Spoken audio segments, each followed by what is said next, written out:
Hey guys, this is Rob from Rome City here, and today we're back with a closer look, except today is a pretty special episode because we are live from the 2023 United Soccer Coaches Convention in Philadelphia. Today is a pretty awesome day, not only for the convention itself, we've done some amazing things. Our booth here is partnered with Lega Serie A, we're with College Life Italia, Rome City. It's been a lot of fun so far, but today is also pretty awesome because I am joined by Federico Pagliara. Federico, thank you so much for joining. Thank you guys, thank you Rob. Federico is currently the marketing manager for the entirety of North America for Lega Serie A itself, which is very exciting to be talking with him and working with him alongside this whole convention and the booth itself. So I feel very privileged to have gotten to work with you guys, to work with you, and I appreciate you being here. Oh, thank you, Rob. Thank you, Rob. It's been great. As always, working with Rome City is always a pleasure. Yeah. Besides working with Serie A, Federico also teaches for Rome City for our master students. So last year when I was a student for Rome City itself, I did take a course under Federico. Had a lot of fun time, and basically he talked a lot about organizing events, so it's pretty cool to see him in action about what we learned. I enjoyed being in his class, and I'm very happy to see other students get to learn from him as well. But when I took your class last May, you were not working for Serie A yet, correct? Yeah, correct. So first of all, I don't know if Rob is just saying this now that he enjoyed my class, but I'll make sure to ask him for real after the camera turned on. We'll see. But yeah, it was great, and I'm really happy to see Rob actually develop from the classroom and then putting everything in place on the real world. So that's awesome. And yeah, I was not working for Serie A then. This is a recent job, right? You just started for them in... Yeah, I started for them in August. Awesome. But I've been doing some collaborations with them even in May when they opened the office here in New York. So I helped them with the delivery of the event and the opening event of Serie A in New York. So Serie A recently expanded to New York, right? So there is an amazing office in Midtown. This opened up in May, I believe. Yep. So you are kind of part of this whole, this new wave of what Serie A is trying to do in North America and expand. So, like what are they working towards? Why did they open that office in the first place? So Serie A is really working on an international strategy right now. So New York is the first international office for the league. And we're now going to branch out to the Middle East area. So we're going to open an office in Abu Dhabi shortly. You guys will see the announcement very shortly. And then we have plans to go towards Asia and then even London. So Serie A is really trying to become more and more of an international brand and catch up with the Premier League and La Liga, who have gone through this process in previous years. So New York, we saw it as a main market for us. Yeah. For sure, with the Italian-American community being super strong, having multiple owners of the league being from North America, There's a lot nowadays. Canada, and US, and still more properties and venture capital groups are interested in Serie A clubs. So for us, it just made sense to be here, given the reason as well that the audience is massive. Yeah. The media rights partners that we have, Paramount Plus and CBS Sports, are really, really awesome with us, but they need to be taken care of. You need to support them on site and give them the right content to make people fall in love with Calcio, with our league, and that's the reason why we're here. And we try to bring all the Italian excellencies because we are not just food, we're not just pasta, pizza.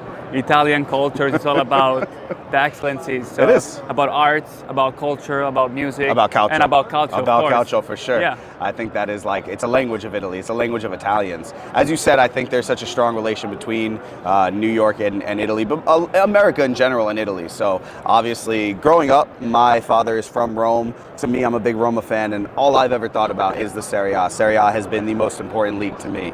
But in the last few years, you've seen a little bit of a drop in the Serie A, especially from what it was in the 90s, early 2000s, and nowadays the Premier League has this money, the La Liga has this money, and I hope that Serie A, which I believe is in good hands, but we're trying to be on the rise, and the slogan that I keep seeing is Calcio is back. Calcio is home, the home of the Italian football. You have Italy, you have America, you have New York. So I really like that connection. Oh, you've recently started in the office in the end of the summer.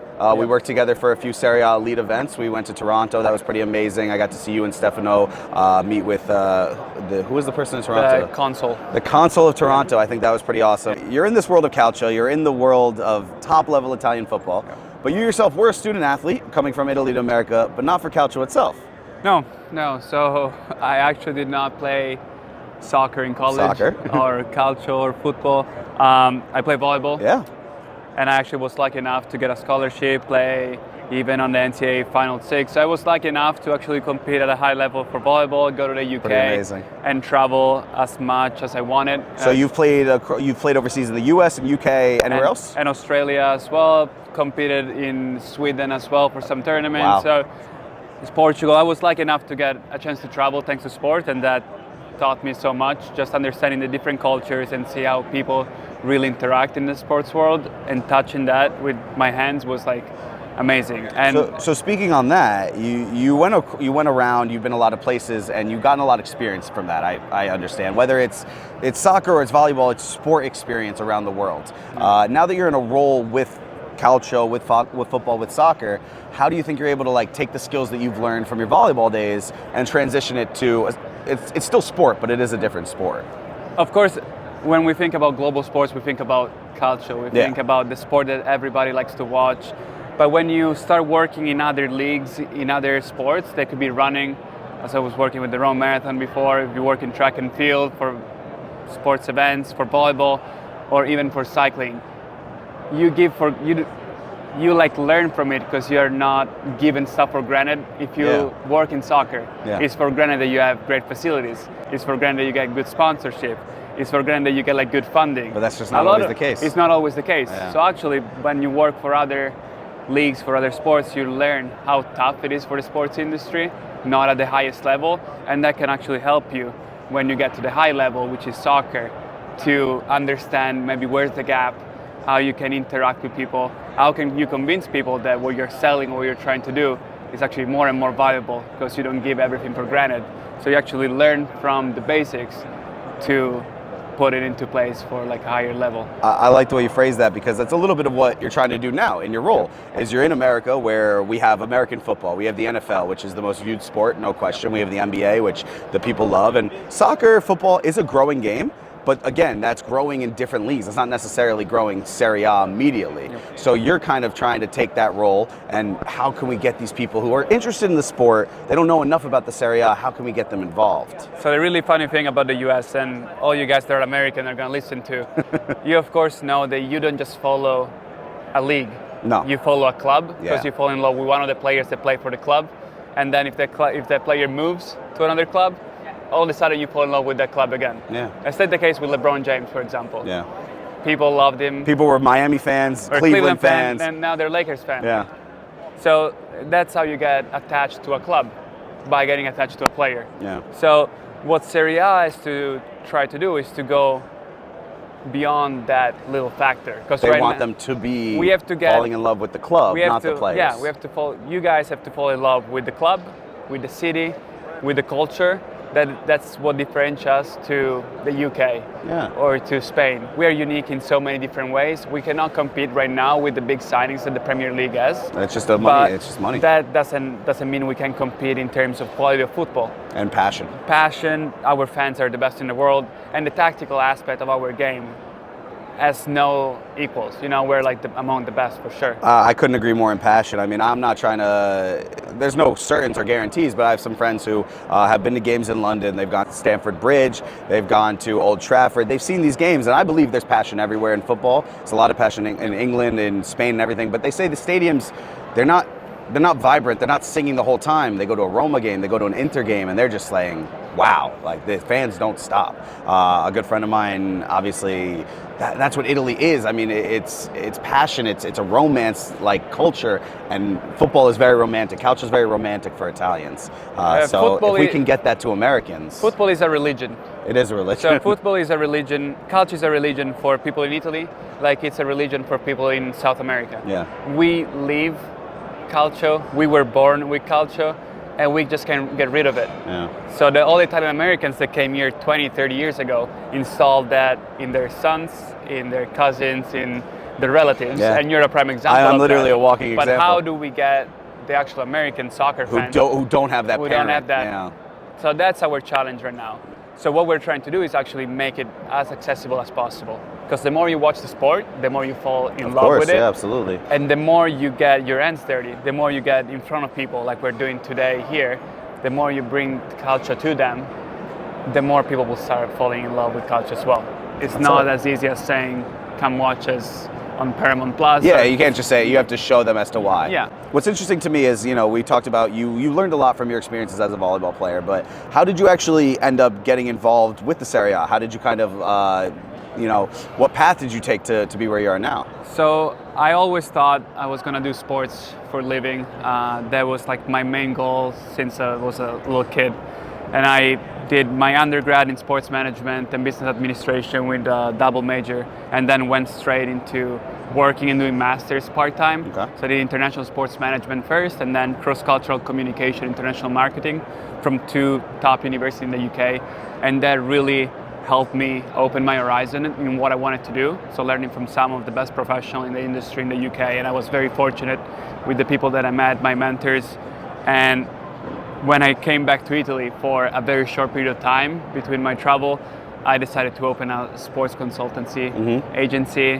When you were teaching, that's what you really would tell us about, like how your consulting agency would work with companies, plan, organize, organize events such as Run Rome Marathon. Yeah, so we opened a consultancy agency in 2020 with COVID because we really wanted to do all we like to do. We wanted to be free to do cycling if we wanted to do cycling, free to do urban regeneration through sports, or do running events or soccer. Yeah. So we got lucky enough that for 2 years things went really well for us. Well, that's nice. We did a lot of business development, international development for the events that we were working with, and marketing, and some sales and partnerships. And that attracted as well the Serie A team, who then reached out to us, and now we are doing this amazing work for them here, and we're very fortunate to be some of the first one that can actually say that we're really trying to bring culture back full time now. So really happy. Yeah. I'm very happy. I think it's awesome that you're leading the charge. I think it's awesome that there is a charge. I think that's really great for me. When I was younger, I used to, always play with Roma on FIFA. Of course, they're not even on FIFA anymore, which EA, you got to fix that. Not EA. Whoever's responsible for that, just bring my team back, please. But, I used to always play with Roma. I used to play with the really good Milan teams back in the day. But again, I was always playing against online. Real Madrid, Barcelona, Manchester United, Chelsea.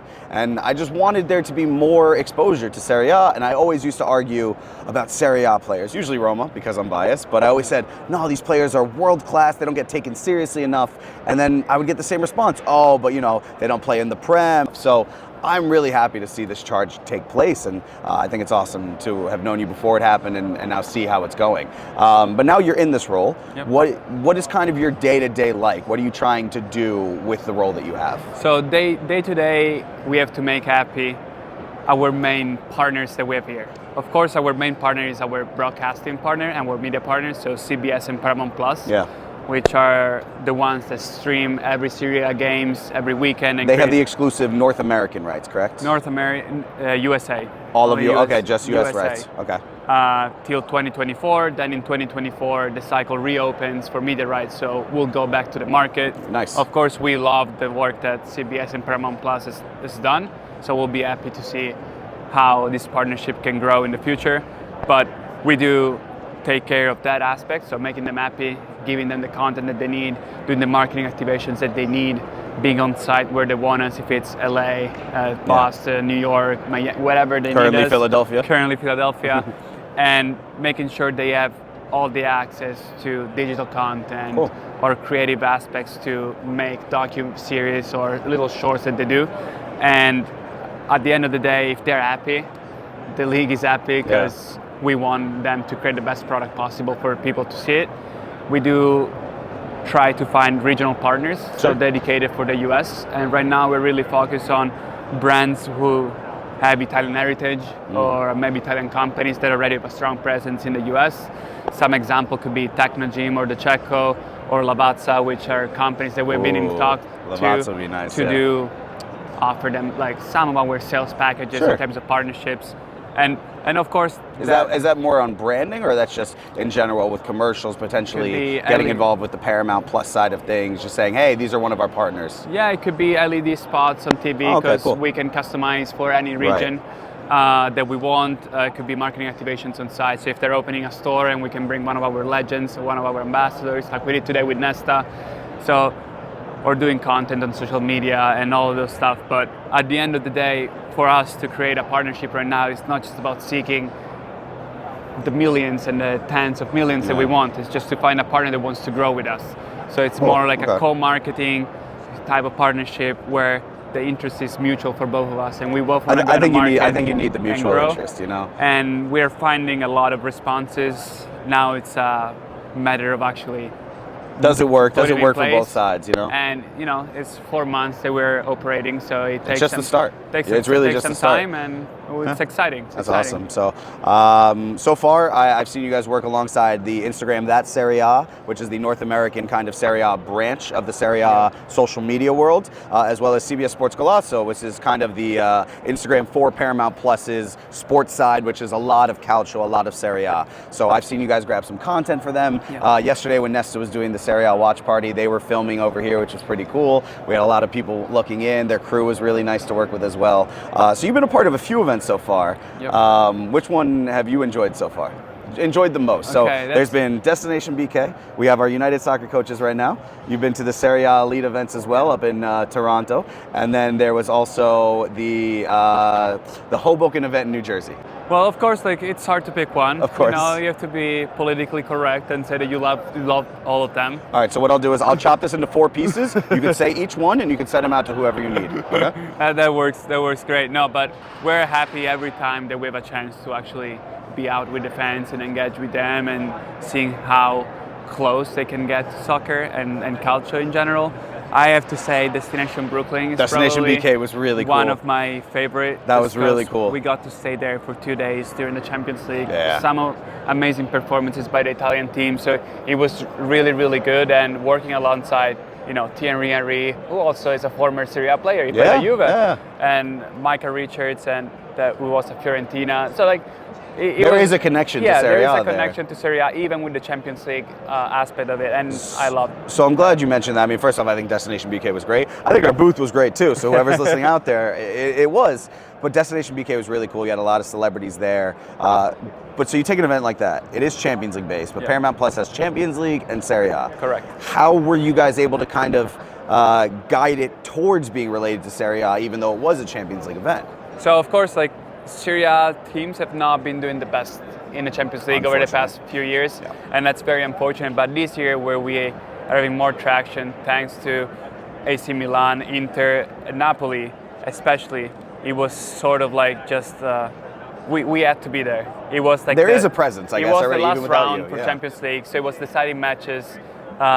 All 3 of the teams and Juve as well, were all playing to be in Champions League. So, and 3 of them. Although Juve didn't do so Juve well, so. But all three of them actually qualified when we were there at Destination Brooklyn. So we had to be there. We put out the trophy in a very central spot. The trophy being there is awesome, I think. Trophy brings a lot. Yeah. We did 360 cameras, giving the chance to people to take pictures with the trophy and the full background of downtown New York, which of course is amazing. It's New York. It has that vibe that not many people. But again, I think that's part of what you guys have is that it's New York, it's Serie A, it's Italy, it's New York, so you get that connection going. And we did that, and of course we try to accommodate a lot of things for the fan club. So both Inter Milan, AC Milan, and Napoli fan clubs showed up. Fan clubs have been amazing from what I've seen. Milan, Toronto, we've had AC Milan Philly fan club show up. The New York one, I've been to the Roma New York City fan club. So even though we need numbers and the numbers will grow, the people who are passionate about the Serie A in America are passionate about the Serie A. So for sure, I do like to see that. I mean, some of those fans named their dog Nesta. So yesterday was a pretty good sketch with him too. Nesta. Yeah. So it's good. It's funny, imagine you have Nesta with a little poodle. Someone's like, oh, Nesta, look over here. And Alessandro goes, and they go, no, the dog. The dog, yeah. No, but it's great, yeah. Well, thank you so much for joining me. Before I have you go, I would just a lot of what we talk about is the relation between working in the business side of things, but you were a player, and we have a lot of players who kind of come through our ranks, but also there are people who kind of finished playing as well. I was done playing by the time I went to school, and for anyone trying to get into the business side of things, such as yourself, you started with a different sport, and here you are working with Serie A. What's maybe one piece of advice or just something that you can kind of relate to help them out and figure out how to take that next step in terms of where they want to go? It's really tough. It's a tough question. You're not going to give the golden ticket. No, but I think it's really important to step outside the box. Okay. Think outside the box. Don't be in the comfort zone. I'm not comfortable in soccer. So you're never comfortable? I'm never comfortable, but I'm learning to be comfortable by challenging myself. So You're learning by doing. Yeah, learning by doing. Don't be scared to take a challenge. If the challenge means going abroad, if the challenge means taking an internship, if the challenge means being a volunteer for 4 or 5 events globally, which could be the Olympics or World Cups, take the challenge. Push yourself. Push Do yourself, something. take the challenge, and you will make a connection in the sport world that will end up becoming your mentor and take you to the next level. But if you don't take the challenge and you just sit back and do what you know, you're not gonna make it. You're not gonna make it. So that's a good piece of advice. You gotta step out of that comfort zone. And, I'm growing the beard just to give more advices, guys. So. The longer the beard, the more advice you can give. But Federico, seriously, thank you so much for joining me. Rob. I really appreciate it. Thanks, this has Rob. been another episode of A Closer Look, like we said, live from Philadelphia. Rob Mariottini, Federico Pagliara. Thank you guys for listening. Thank you.